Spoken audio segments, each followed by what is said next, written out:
Y ക്രോമസോമുകൾ ചുരുങ്ങുന്നു, ഭാവിയിൽ പുരുഷന്മാരില്ലാതെയാകും, സ്ത്രീകൾ മാത്രമുള്ള ഒരു ലോകം ഉണ്ടാവും. ഇങ്ങനെയൊക്കെയുള്ള കുറേ വാർത്തകൾ നിങ്ങളിപ്പോൾ സോഷ്യൽ മീഡിയയിലും അല്ലാതെ ന്യൂസിലൊക്കെ ആയിട്ട് കാണുന്നുണ്ടാവും. അതായത് ഏകദേശം 1400ഓളം ജീൻസ് ഉണ്ടായിരുന്ന വൈ ക്രോമസോമിൽ ഇപ്പോൾ വെറും 50-ൽ താഴെ ജീനുകൾ മാത്രമാണുള്ളതെന്നാണ് പറയപ്പെടുന്നത്. സോ എന്താണ് ഇതിൻ്റെ സത്യാവസ്ഥ? അങ്ങനെ ഭാവിയിൽ പുരുഷന്മാരില്ലാതെയാകുമോ? വൈ ക്രോമസോമുകൾ ചുരുങ്ങുന്നതിൻ്റെ ഭാഗമായിട്ടാണോ സമൂഹത്തിൽ ട്രാൻസ്ജെൻഡേഴ്സ് ആയിട്ടുള്ള ആളുകൾ കൂടുന്നതും അല്ലെങ്കിൽ ഫീമെയിൽ ഡോമിനൻസ് സമൂഹത്തിൽ കൂടുന്നതും സ്ത്രീപക്ഷവാദം സമൂഹത്തിൽ കൂടുന്നതൊക്കെ ഇതിൻ്റെ ഒരു പാർട്ടാണോ? അല്ലെങ്കിൽ വൈ ക്രോമസോമുകൾ ചുരുങ്ങുന്നതുമായി ഇതിന് ഡയറക്റ്റായി എന്തെങ്കിലും ബന്ധമുണ്ടോ? എന്താണ് വൈ ക്രോമസോമുകൾ ഇങ്ങനെ ചുരുങ്ങാൻ കാരണം? വലിയൊരു കൂട്ടം വരുന്ന പുരുഷ വിഭാഗത്തിൻ്റെ ഭാവിയിലുള്ള അവസ്ഥ എന്താവും എന്നൊക്കെയാണ് നമ്മൾ ഈ വീഡിയോയിൽ നോക്കാൻ പോകുന്നത്. പ്രധാനമായും ഹ്യൂമൻ റേസിൽ 2 ക്രോമസോമുകളാണുള്ളത്, ഒന്ന് എക്സും മറ്റൊന്ന് വൈയും.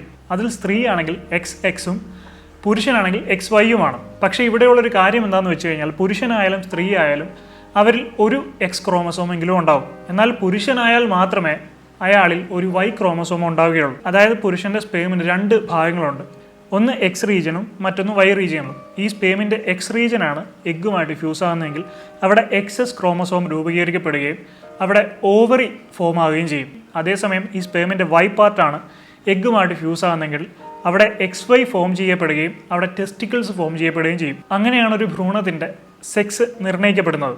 അപ്പോൾ കഴിഞ്ഞ കുറേ എവല്യൂഷണറി ഇയേഴ്സ് ആയിട്ട് വൈ ക്രോമസോംസ് ഷ്രിങ്ക് ആയിക്കൊണ്ടിരിക്കുകയാണ്. അതായത് ഏകദേശം 1400 ജീൻസാണ് വൈ ക്രോമസോമിൽ ഉണ്ടായിരുന്നത്. അപ്പോൾ ഇത്രയും അധികം വർഷങ്ങളായി ഇത് ചുരുങ്ങി അതായത് ഓരോ പേരൻറ്റിൽ നിന്നും ഓരോ കുട്ടിയിലേക്ക് ട്രാൻസ്ഫർ ചെയ്യപ്പെടുമ്പോഴും ഈ വൈ ക്രോമസോമിലുള്ള ജീനുകളുടെ എണ്ണം ചുരുങ്ങി 1400-ൽ നിന്ന് ഇതിപ്പം ഏകദേശം 50-ൽ താഴെ മാത്രമായിട്ടുണ്ട്. അപ്പോൾ ആദ്യം നമുക്ക് എന്തുകൊണ്ടാണ് ഈ വൈ ക്രോമസോം ചുരുങ്ങാനുണ്ടായതിൻ്റെ കാരണം എന്ന് നോക്കാം. അതിനു മുമ്പായിട്ട് മറ്റൊരു കാര്യം പറയാം. നമ്മൾ ഓരോ NFO വരുമ്പോഴും നമ്മുടെ ചാനലിലൂടെ പറയാറുണ്ട്. അപ്പോൾ ഇപ്പോൾ പുതിയൊരു NFO വന്നിട്ടുണ്ട്, പക്ഷേ നമ്മൾ സ്റ്റോക്ക് റിലേറ്റഡ് ആയിട്ടുള്ള ഒരു വീഡിയോ അല്ല ചെയ്യുന്നതെങ്കിലും ഈ വരുന്ന സെപ്റ്റംബർ 15 വരെ മാത്രമേ ഇതിനകത്ത് നമുക്ക് അപ്ലൈ ചെയ്യാനുള്ള ചാൻസ് ഉള്ളൂ. സെപ്റ്റംബർ 15 ആണ് ഇതിൻ്റെ ലാസ്റ്റ് ഡേറ്റ്. അതുകൊണ്ടാണ് ഈ ഒരു വീഡിയോയിൽ അതിനെക്കുറിച്ച് പറയുന്നത്. ട്രേഡ് ചെയ്ത് പ്രോഫിറ്റ് ഉണ്ടാക്കാൻ അറിയാത്ത അല്ലെങ്കിൽ അതിനുവേണ്ടി റിസ്ക് എടുക്കാൻ താല്പര്യമില്ലാത്ത ഒരുപാട് ആളുകൾ ഈ വീഡിയോ കാണുന്നുണ്ടാവും. അപ്പോൾ അങ്ങനെയുള്ള ആളുകൾക്ക് ഇത് നല്ലൊരു അവസരമാണ്. ലൈഫ് ഇൻഷുറൻസ് സെക്ടറിലെ ടോപ്പ് കമ്പനികളിലൊന്നായ ബജാജ് ആലിയൻസ് ലൈഫ് ഇൻഷുറൻസ് അവരിപ്പോൾ നിഫ്റ്റി 200 ആൽഫ 30 ഇൻഡെക്സ് ബെഞ്ച് മാർക്കാക്കി വെച്ചുകൊണ്ട് നിഫ്റ്റി 200 ആൽഫ 30 ഇൻഡെക്സ് ഫണ്ട് രൂപീകരിച്ചിരിക്കുകയാണ്. അപ്പോൾ ഇത് വെറും 10 രൂപ നെറ്റ് അസറ്റ് വാല്യൂവിൽ 10 രൂപ NAV ഇതിപ്പോൾ സബ്സ്ക്രിപ്ഷന് അവൈലബിൾ ആണ്. ഞാൻ നേരത്തെ പറഞ്ഞ പോലെ ഇതിൽ അപ്ലൈ ചെയ്യാനുള്ള ലാസ്റ്റ് ഡേറ്റ് എന്ന് പറയുന്നത് സെപ്റ്റംബർ 15 ആണ്. അപ്പോൾ നമ്മൾ ഈ NFOയുടെ ഇൻഡെക്സിന്റെ കഴിഞ്ഞ 5-10 വർഷങ്ങളിലെ വാർഷിക ശരാശരി നോക്കുകയാണെങ്കിൽ അത് 34.2%-ഉം 25.9%-ഉം ആണ്. അപ്പോൾ ഇതിനോട് സാമ്യമായിട്ടുള്ള റിട്ടേൺസ് തന്നെ നമ്മുടെ ഈ ഫണ്ടും ജനറേറ്റ് ചെയ്യും എന്നാണ് നമ്മൾ പ്രതീക്ഷിക്കുന്നത്. എല്ലാവർക്കും കുറച്ചുകൂടെ മനസ്സിലാകുന്ന രീതിയിൽ പറയുകയാണെങ്കിൽ 2014 നിങ്ങൾ ഈ ഫണ്ടിൽ 1 ലക്ഷം രൂപ ഇൻവെസ്റ്റ് ചെയ്തിട്ടുണ്ടായിരുന്നെങ്കിൽ ഇപ്പോൾ അത് 9,30,000 രൂപയായിട്ടുണ്ടാവും. 2023 മെയ്യിൽ ലോഞ്ച് ചെയ്തിട്ടുള്ള ഇവരുടെ ബജാജ് സ്മോൾ ക്യാപ് ഫണ്ട് ഇതുവരെയും 75% ആണ് റിട്ടേൺസ് ജനറേറ്റ് ചെയ്തിരിക്കുന്നത്. അതുപോലെ NRI ആയിട്ടുള്ള ആളുകളൊക്കെ മാസം ഒരു 18,000 രൂപ ഇതിനകത്ത് ഇൻവെസ്റ്റ് ചെയ്യാനുണ്ടെങ്കിൽ 2 കോടി രൂപ വരെ റിട്ടേൺസ് ലഭിക്കാം എന്നാണ് കമ്പനി പറയുന്നത്. അപ്പോൾ താല്പര്യമുള്ളവർക്ക് ഞാൻ കമൻറ്റ് ബോക്സിലും ഡിസ്ക്രിപ്ഷനിലും കൊടുത്തിരിക്കുന്ന ലിങ്കിലൊന്ന് ചെക്ക് ചെയ്ത് നോക്കി എൻ്റെ ഡീറ്റെയിൽസ് ഒക്കെ വായിച്ച് മനസ്സിലാക്കി അതിനകത്ത് അപ്ലൈ ചെയ്യാവുന്നതാണ്. അപ്പോൾ എന്തുകൊണ്ടാണ് ഈ വൈ ക്രോമസോംസ് ചുരുങ്ങുന്നതെന്ന് നോക്കുകയാണെങ്കിൽ, അപ്പോൾ ഒന്നാമത്തെ കാരണം എന്ന് പറഞ്ഞാൽ ഈ സെലക്റ്റീവ് പ്രഷറിൻ്റെ കുറവ് കൊണ്ടും ജനറ്റിക് ഡ്രിഫ്റ്റ് കൊണ്ടും വൈ ക്രോമസോമിന് അതിൻ്റെ ഒരുപാട് ഒറിജിനൽ ജീൻസ് നഷ്ടപ്പെട്ടിട്ടുണ്ട്. അത് കുറേ അധികം വർഷങ്ങൾ, മനുഷ്യൻ്റെ എവല്യൂഷൻ മുതൽ ഇങ്ങോട്ടുള്ള കുറേ അധികം വർഷങ്ങൾ കൊണ്ടാണ് ഈ ജീൻസ് നഷ്ടപ്പെട്ടിരിക്കുന്നത്. എക്സ് ക്രോമസോം ഒരു കുഞ്ഞിന് അതിൻ്റെ അമ്മയിൽ നിന്നും അച്ഛനിൽ നിന്നും ലഭിക്കാം. എന്നാൽ വൈ ക്രോമസോം ഒരു കുഞ്ഞിന് അതിൻ്റെ അച്ഛനിൽ നിന്ന് മാത്രമേ ലഭിക്കുകയുള്ളൂ. കാരണം സ്ത്രീയിൽ 2 XS ക്രോമസോമും പുരുഷനിൽ 1 എക്സും 1 വൈയും ആണുള്ളത്. അപ്പോൾ നമ്മൾ മൊത്തത്തിൽ നോക്കുമ്പോൾ 1:3 എന്നുള്ള റേഷ്യോ ആണ് എക്സ് ക്രോമസോമും വൈ ക്രോമസോമും തമ്മിലുള്ളത്. അപ്പോൾ ഓരോ തലമുറയിലെ അച്ഛനിൽ നിന്നും പുതിയ തലമുറയിലെ ആൺകുഞ്ഞിലേക്ക് ഈ വൈ ക്രോമസോം ട്രാൻസ്ഫർ ചെയ്യപ്പെടുമ്പോൾ അതിൻ്റെ കുറേ അധികം ജീൻസ് പ്രിസർവ് ചെയ്യപ്പെടാനുള്ള സാധ്യത കുറവാണ്. അപ്പോൾ ഈ ഒരു ട്രാൻസ്ഫറിൽ കുറച്ചായിട്ട് ജീൻസ് നഷ്ടപ്പെടുന്നുണ്ട്. അങ്ങനെ മനുഷ്യനുണ്ടായ കാലം മുതൽ ഈ വൈ ക്രോമസോംസ് ട്രാൻസ്ഫർ ചെയ്യപ്പെട്ട് ഓരോ തലമുറ കഴിയും തോറും വൈ ക്രോമസോംസിന് അതിൻ്റെ ജീൻസ് നഷ്ടപ്പെട്ടുകൊണ്ടിരിക്കുകയാണ്. അങ്ങനെ അതിൽ നിന്ന് ലോസ് സംഭവിച്ച ഏകദേശം 1438 ജീൻസ് വൈ ക്രോമസോംസിൽ ഉണ്ടായിരുന്നതിൽ നിന്നും 1393 ജീൻസും ഇപ്പോൾ നഷ്ടപ്പെട്ടു എന്നാണ് റിപ്പോർട്ട്സ് പറയുന്നത്. അതായത് ഇപ്പോൾ ഏകദേശം 50-ൽ താഴെ ജീൻസ് മാത്രമേ വൈ ക്രോമസോംസിലുള്ളൂ. അതേസമയം ഇപ്പോഴും ഏകദേശം 900 മുതൽ 1400 ജീൻസോളം ഇപ്പോഴും അവശേഷിക്കുന്നുണ്ട്. അപ്പോൾ ഇനി നമ്മൾ ഭാവിയിലെ കാര്യം നോക്കുകയാണെങ്കിൽ ഇനിയുള്ള കുറച്ച് മില്യൺ ഇയേഴ്സിനുള്ളിൽ ഈ വൈ ക്രോമസോമിൽ നിന്ന് കുറേ അധികം ജീനുകളും കൂടി നഷ്ടപ്പെട്ടേക്കാൻ സാധ്യതയുണ്ട്. പക്ഷേ എന്തായാലും ഒരു കാര്യം ഉറപ്പാണ്, ഈ വൈ ക്രോമസോമിൽ നിന്ന് നഷ്ടപ്പെടുന്ന ജീനുകളുടെ കൂട്ടത്തിൽ എന്തായാലും കഷണ്ടിയുടെ ജീനില്ല. അപ്പോൾ ഈ നഷ്ടപ്പെടുന്ന ജീനുകളുടെ കൂട്ടത്തിൽ കഷണ്ടിയുടെ ജീനൊന്ന് നഷ്ടപ്പെട്ടിരുന്നെങ്കിൽ കുറച്ചധികം ആളുകൾക്ക് അതൊരു പ്രയോജനമായിരുന്നു. അല്ലെങ്കിൽ ഈ ആൻഡ്രോജനറ്റിക് അലോപേഷ്യ, മെയിൽ പാറ്റേൺ ബാൾനെസിന്റെ ആ ഒരു ജീൻ നഷ്ടപ്പെട്ടിരുന്നെങ്കിൽ കുറേ അധികം ആളുകൾക്ക് അവരിപ്പോൾ അനുഭവിക്കുന്ന ഹെയർ ഫോൾ എന്ന് പറയുന്ന അല്ലെങ്കിൽ ബാൾനെസ് എന്ന് പറയുന്ന ആ ഒരു ബുദ്ധിമുട്ടിൽ നിന്ന് ഒരു റിലീഫ് കിട്ടിയാണ്. ഈ വൈക്രോമസോം ഷ്രിങ്ക് ആകാനുള്ളതിന്റെ മറ്റൊരു കാരണമാണ് റീകോമ്പിനേഷൻ നടക്കുന്നതിൽ വരുന്ന കുറവ്. സ്യൂഡോ ഓട്ടോസോമൽ റീജൻസ് എന്ന് പറയുന്ന ആ ഒരു ചെറിയ റീജിയനിൽ വെച്ചാണ് വൈ ക്രോമസോംസ് എക്സ് ക്രോമസോംസുമായിട്ട് റീകോമ്പിനേഷൻ നടത്തുന്നത്. വളരെ ചെറിയ റേറ്റിലാണ് ഇത് നടക്കുന്നത്. അതുകൊണ്ട് തന്നെ ഈ ലിമിറ്റഡ് റീകോമ്പിനേഷൻ വളരെയധികം ജീനുകളുടെ മ്യൂട്ടേഷനും അല്ലെങ്കിൽ ഡിലീഷനും ഒക്കെ കാരണമാകാം. കാരണം ആവശ്യമുള്ള അത്ര റീകോമ്പിനേഷനുകൾ നടന്ന് ഇത് കറക്റ്റ് ചെയ്യപ്പെടുന്നില്ല, ഇതിൻ്റെ ആ ഒരു ക്വാണ്ടിറ്റി കറക്റ്റ് ചെയ്യപ്പെടുന്നില്ല.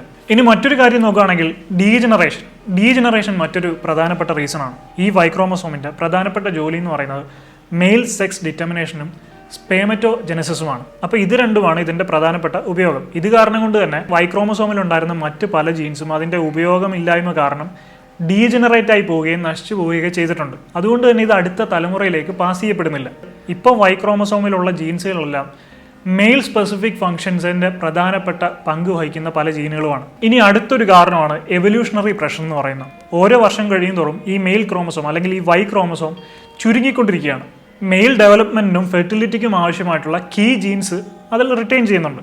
എണ്ണത്തിൽ ചുരുങ്ങിയിട്ടുണ്ടെങ്കിലും എണ്ണത്തിൽ കുറഞ്ഞിട്ടുണ്ടെങ്കിലും ഏകദേശം 1400 നിന്ന് 50 താഴേക്ക് വന്നിട്ടുണ്ടെങ്കിലും മെയിൽ സ്പെസിഫിക് ഫംഗ്ഷന് വേണ്ടിയിട്ടുള്ള അത്യാവശ്യമായിട്ടുള്ള ജീനുകളെല്ലാം തന്നെ അതിൻ്റെ ഫങ്ഷൻസ് എഫിഷ്യൻ്റായിട്ട് ചെയ്യാൻ അഡാപ്റ്റഡ് ആണ്. അത് വളരെ സ്ട്രോങ് ആയിട്ട് തന്നെ നിലനിൽക്കുന്നുണ്ട്. അപ്പോൾ ഈ വൈക്രോമസോമുകൾ ചുരുങ്ങുന്നു എന്ന് പറഞ്ഞപ്പോൾ പലരുടെയും സംശയം ഭാവിയിൽ അപ്പോൾ പുരുഷൻ എന്ന് പറയുന്ന ഒരു വിഭാഗം ഇല്ലാതാകുമോ എന്നൊക്കെയാണ്. അപ്പോൾ ഇതിനെപ്പറ്റി റിസർച്ച് നടന്ന ശാസ്ത്രജ്ഞന്മാർ പറയുന്നത് പുരുഷൻ എന്ന് പറയുന്ന ഒരു വിഭാഗം ഇല്ലാതാവാനുള്ള സാധ്യത എന്ന് പറയുന്നത് വളരെയധികം കുറവാണ്. കാരണം ഇത്രയും മില്യൺ ഇയേഴ്സ് ആയിട്ടും ഇത്രയും മ്യൂട്ടേഷൻ സംഭവിച്ചിട്ടും അതെല്ലാം സർവൈവ് ചെയ്ത ഡോമിനന്റ് ജീൻസ് ആണ് ഇപ്പോൾ വൈ ക്രോമസോമിലുള്ളത്. അത്രയും പവർഫുൾ ജീൻസ് ആണ്. അതുകൊണ്ട് തന്നെ ഇനിയും പല മില്യൺ ഇയേഴ്സ് അത് നിലനിൽക്കും. ഇപ്പോൾ ഇനിയുള്ള ഈ 50 ജീനിൽ നിന്ന് ചിലപ്പോൾ ആവശ്യമില്ലാത്ത കുറേ ജീനുകൾ പോയേക്കാം. ഇപ്പോഴുള്ള ഈ 50 ജീനുകളിൽ നിന്നും മെയിൽ സെക്സ് ഡിറ്റർമിനേഷൻ അല്ലെങ്കിൽ മെയിൽ ബോഡി ഫംഗ്ഷൻ ആവശ്യമില്ലാത്ത കുറേ ജീനുകൾ എന്ന് പറഞ്ഞു കഴിഞ്ഞാൽ ഇപ്പോൾ മെയിൽ പാറ്റേൺ ബേൾനസ്, കഷണ്ടി എന്ന് പറയുന്നത് പുരുഷന്റെ ശരീരത്തിന് ആവശ്യമില്ലാത്ത ഒരു ജീനാണ്. ഇപ്പോൾ DHT ഡൈഹൈഡ്രോ ടെസ്റ്റോസ്റ്ററോൺ എന്ന് പറയുന്ന ഹോർമോൺ പുരുഷ ശരീരത്തിൽ ഒരുപാട് കീ റോൾസ് വഹിക്കുന്നുണ്ടെങ്കിലും അത് ഹെയർ ഫോളിക്കിൾസിനെ അഫക്റ്റ് ചെയ്യുക എന്ന് പറയുന്നത് ആവശ്യമില്ലാത്തൊരു കാര്യമാണ്. ഹെയർ ഫോളിക്കിൾസിനെ ഷ്രിങ്ക് ചെയ്യുക എന്ന് പറയുന്ന ആവശ്യമില്ലാത്തൊരു കാര്യമാണ്. അപ്പോൾ ചിലപ്പോൾ അങ്ങനെയുള്ള ജീൻസ് ഒക്കെ ഇതിൽ നിന്ന് നഷ്ടപ്പെട്ടു പോയി കഴിഞ്ഞാൽ ഭാവിയിൽ കഷണ്ടി എന്ന് പറയുന്ന ഒരു സാധനം ചിലപ്പോൾ ഉണ്ടാവില്ല. അതുപോലെ തന്നെ ബോഡി ഹെയർ എന്ന് പറയുന്ന ജീൻ ചിലപ്പോൾ നഷ്ടപ്പെട്ടു പോകാൻ സാധ്യതയുണ്ട്. മെയിൽ റീപ്രൊഡക്ഷനുമായിട്ട് വലിയ രീതിയിൽ ലിങ്ക് ഇല്ലാത്തൊരു കാര്യമാണ്. അപ്പോൾ അത് ചിലപ്പോൾ നഷ്ടപ്പെട്ടു പോകാൻ സാധ്യതയുണ്ട്. പക്ഷേ ഡോമിനൻ്റ് ആയിട്ടുള്ള ജീനുകളെല്ലാം റീപ്രൊഡക്ഷൻ അതുപോലെ തന്നെ മെയിൽ സെക്സ് ഡിറ്റർമിനേഷൻ ഇങ്ങനെയുള്ള കാര്യങ്ങളുടെ ജീനുകളെല്ലാം വളരെയധികം ഡോമിനൻ്റ് ആണ്. അത് പല മില്യൺ ഇയേഴ്സും നിലനിൽക്കാൻ സാധ്യതയുണ്ടെന്നാണ് ഇതിനെപ്പറ്റി റിസർച്ച് ചെയ്യുന്ന ആളുകൾ പറയുന്നത്. അതുപോലെ തന്നെ ഞാൻ നേരത്തെ പറഞ്ഞുള്ള മെയിൽ സെക്സ് ഡിറ്റർമിനേഷൻ അതുപോലുള്ള ബോഡി ഫംഗ്ഷൻ എസെൻഷ്യൽ ആയിട്ടുള്ള ജീനുകൾ ഒഴിച്ച് ബാക്കിയുള്ള ഈ കഷണ്ടിയുടെ ജീനുകൾ അല്ലെങ്കിൽ ബോഡി ഹെയറിൻ്റെ ജീനുകൾ ഇങ്ങനെയുള്ള ജീനുകൾക്കൊക്കെ ചിലപ്പോൾ മ്യൂട്ടേഷൻ സംഭവിക്കാനും അല്ലെങ്കിൽ ചിലപ്പോൾ ഇല്ലാതാകാനുമൊക്കെയുള്ള സാധ്യതകളുണ്ട്. കാരണം ഹ്യൂമൻ റേസിന് തന്നെ മ്യൂട്ടേഷൻ സംഭവിച്ചുകൊണ്ടിരിക്കുകയാണ്. ഇപ്പോൾ മില്യൺ ഇയേഴ്സ് ഒക്കെ എടുത്താണ് ഹ്യൂമൻ റേസിന് മ്യൂട്ടേഷൻ സംഭവിക്കുന്നതെങ്കിലും മ്യൂട്ടേഷൻ എന്ന് പറയുന്ന ഒരു കാര്യമുള്ളതാണ്. അത് ആണിനും പെണ്ണിനും ഉള്ളതാണ്. എക്സ് ക്രോമസോമിനും ഉണ്ടാവും, വൈ ക്രോമസോമിനും ഉണ്ടാവും. അപ്പോൾ അതിൻ്റെ ഭാഗമായിട്ട് വൈ ക്രോമസോമിലുള്ള ജീനുകൾക്കും അതിൻ്റെതായിട്ടുള്ള മ്യൂട്ടേഷൻസ് ഉണ്ടാവും. അതുകൊണ്ട് തന്നെ സ്ത്രീയും പുരുഷനും ഈ ഒരു മ്യൂട്ടേഷൻ്റെ ഭാഗമാവും. അവരുടെ ക്രോമസോമിലുള്ള ജീനുകൾക്കും ഈ മ്യൂട്ടേഷൻ ബാധകമാണ്. പിന്നെ പല സോഷ്യൽ മീഡിയ ഡിസ്കഷൻസിലും പല ആളുകളും പറയുന്നത് കേട്ടു ഈ വൈ ക്രോമസോമിൻ്റെ ഷ്രിങ്കേജ് കാരണമാണ് ഇവിടെ സ്ത്രീപക്ഷവാദം കൂടുന്നതും അല്ലെങ്കിൽ സമൂഹത്തിൽ ഒരുപാട് ട്രാൻസ്ജെൻഡേഴ്സ് ഉണ്ടാകുന്നതെന്നൊക്കെ. സയൻറ്റിഫിക്കലി പറയുകയാണെങ്കിൽ ഇതിന് വൈ ക്രോമസോമുകളുടെ ഷ്രിങ്കേജുമായിട്ട് ഡയറക്റ്റ്ലി യാതൊരു ബന്ധവുമില്ല. കാരണം ഇപ്പോഴും വൈ ക്രോമസോമിൽ മെയിൽ സെക്സ് ഡിറ്റർമിനേഷനും മെയിൽ ക്യാരക്ടറിസ്റ്റിക്സിനും ആവശ്യമായിട്ടുള്ള ജീനുകളെല്ലാം തന്നെ വളരെയധികം സ്ട്രോങ് ആയിട്ട് തന്നെ നിലനിൽക്കുന്നുണ്ട്. പിന്നെ ഇതിന് കാരണം എന്താണെന്ന് വെച്ച് കഴിഞ്ഞാൽ മുൻകാലങ്ങളെ അപേക്ഷിച്ച് ഇപ്പോൾ സോഷ്യൽ അക്സെപ്റ്റൻസ് വളരെയധികം കൂടുതലാണ്.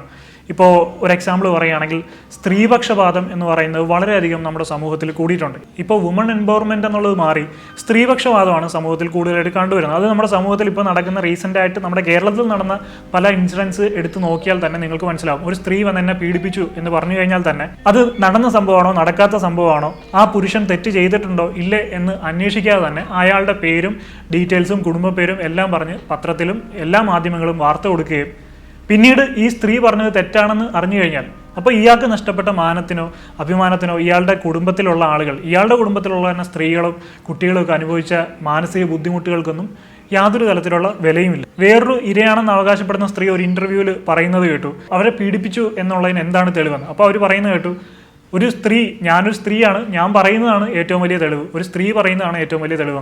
തെളിവുകൾ, അതാണ് ചോദിക്കുന്നത്. തെളിവുകൾ എന്തെങ്കിലും കൈവശമുണ്ടോ? തെളിവുകൾ എന്ന് വെച്ചാൽ നമ്മൾ സ്ത്രീകൾ തന്നെ പറയുന്നത് തന്നെയാണ് തെളിവ്, ഏറ്റവും വലിയ തെളിവ്.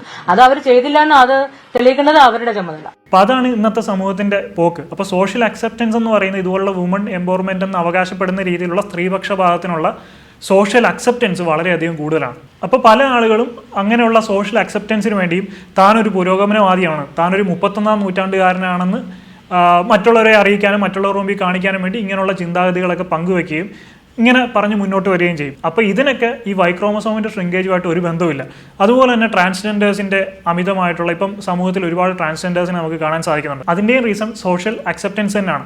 പണ്ട് തന്നെപ്പറ്റി താൻ ഇങ്ങനെയാണെന്ന് പുറത്തറിഞ്ഞു കഴിഞ്ഞാൽ തന്നെപ്പറ്റി ആളുകളും എന്ത് വിചാരിക്കും എന്ന് പേടിച്ചിരുന്ന ആളുകൾ ഇന്ന് സോഷ്യൽ അക്സെപ്റ്റൻസ് ലഭിച്ചതോടുകൂടി അവരെല്ലാം മുന്നോട്ട് വന്നിരിക്കുകയാണ്, അവരെല്ലാം തൻ്റെ ഐഡൻറ്റിറ്റി വെളിപ്പെടുത്തിയിരിക്കുകയാണ്. അതുകൊണ്ടാണ് ഇത്രയും ഒരു കാലഘട്ടത്തിന് ശേഷം ഗ്രാഫിൽ ഒരു സഡൻ ഹൈക്ക് നമുക്ക് പെട്ടെന്ന് കാണാൻ സാധിച്ചത്. അപ്പോൾ ഇതിന് ക്രോമസോമുകളുടെ ഷ്രിങ്കേജുമായിട്ട് ഡയറക്റ്റ്ലി യാതൊരു ബന്ധമില്ലെന്ന് പല ശാസ്ത്രകാരന്മാരും വളരെ വ്യക്തമായിട്ട് തന്നെ പറഞ്ഞിട്ടുണ്ട്. ഇതെല്ലാം സോഷ്യൽ അക്സെപ്റ്റൻസും സമൂഹത്തിനുണ്ടാകുന്ന മാറ്റങ്ങളാണ്, അല്ലാതെ ക്രോമസോമിൻ്റെ ഷ്രിങ്കേജുമായിട്ടോ അല്ലെങ്കിൽ ജീൻസിനുണ്ടാകുന്ന മാറ്റങ്ങളുമായിട്ടോ ഇതിനൊന്നും ഡയറക്റ്റ്ലി ഇതുവരെയും വലിയ ബന്ധങ്ങളൊന്നുമില്ല. അതുപോലെ തന്നെ നോർമലായിട്ടുള്ള ആളുകൾ പോലും, നോർമലായിട്ടുള്ള സ്ത്രീയായാലും പുരുഷനായാൽ പോലും സോഷ്യൽ അക്സെപ്റ്റൻസിന് വേണ്ടിയും പെട്ടെന്ന് ആളുകളുടെ ശ്രദ്ധ പിടിച്ചു പറ്റാൻ വേണ്ടി എല്ലാവരും ആഗ്രഹിക്കുന്ന ഒരു കാര്യമാണ് ആളുകളുടെ ശ്രദ്ധ പിടിച്ചു പറ്റുക, സമൂഹത്തിൽ വേറിട്ട് നിൽക്കുക, പെട്ടെന്ന് നമ്മളൊന്ന് യുണീക്കായിട്ടിരിക്കുമ്പോൾ ആളുകൾ നമ്മളെ ശ്രദ്ധിക്കും എന്നുള്ള കാര്യങ്ങളൊക്കെ. അപ്പോൾ അതിനുവേണ്ടി നോർമലായിട്ടുള്ള ആളുകൾ പോലും ഇങ്ങനെയുള്ള പല കാര്യങ്ങളും കാണിച്ച് ആളുകളുടെ ശ്രദ്ധ പിടിച്ചു പറ്റാൻ ശ്രമിക്കുന്നതും പെട്ടെന്ന് നമ്മൾ ഇങ്ങനെയൊക്കെയുള്ള ഒരു മാറ്റം സമൂഹത്തിൽ കാണാൻ കാരണമാകുന്നുണ്ട്. അപ്പോൾ നമ്മൾ ഈ വീഡിയോയുടെ തുടക്കത്തിൽ പറഞ്ഞ കാര്യങ്ങളെല്ലാം നമ്മൾ ഈ വീഡിയോ ഡിസ്കസ് ചെയ്തു. അപ്പോൾ ഈ കാര്യങ്ങളെല്ലാം നിങ്ങൾക്ക് ക്ലിയറായി കാണും എന്ന് ഞാൻ പ്രതീക്ഷിക്കുന്നു. അതുപോലെ തന്നെ നമ്മൾ വീഡിയോയുടെ തുടക്കത്തിൽ പറഞ്ഞ ബജാജ് അലിയൻസ് ലൈഫ് ഇൻഷുറൻസ് NFOയുടെ കാര്യം, അത് മറക്കാതിരിക്കാൻ നല്ലൊരു ഇൻവെസ്റ്റ്മെൻറ്റ് ഓപ്പർച്യൂണിറ്റിയാണ്. ഈ കമ്പനിയുടെ അസറ്റ് അണ്ടർ മാനേജ്മെൻറ്റ് AUM എന്ന് പറയുന്നത് 1.16 lakh crores ആണ്. അതുപോലെ സെക്ഷൻ 80C പ്രകാരവും സെക്ഷൻ 1010D പ്രകാരവും ഒരുപാട് ടാക്സ് ബെനിഫിറ്റ്സ് നമുക്ക് ലഭിക്കുന്നുണ്ട്. അപ്പോൾ ഇതിന് അപ്ലൈ ചെയ്യാനുള്ള ലാസ്റ്റ് ഡേറ്റ് എന്ന് പറയുന്നത് സെപ്റ്റംബർ 15 ആണ്, സെപ്റ്റംബർ 15. ഇനി ഒരാഴ്ച കൂടിയേ ബാക്കിയുള്ളൂ. അതുപോലെ ഇതിൽ അപ്ലൈ ചെയ്യാനുള്ള ലിങ്ക്, ഇതിന് അപ്ലൈ ചെയ്യാനും ഇതിനെപ്പറ്റി മനസ്സിലാക്കാനും ഒക്കെ ആവശ്യമായിട്ടുള്ള ലിങ്ക് ഞാൻ ഡിസ്ക്രിപ്ഷനിലും കമൻറ്റ് സെക്ഷനിലും കൊടുത്തിട്ടുണ്ട്. അപ്പോൾ അതൊക്കെ ഒന്ന് കയറി ചെക്ക് ചെയ്ത് നോക്കുക.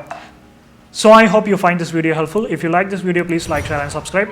And please don't forget to enable the bell button. I will see you in my next video. I am Adil Hussain, signing off.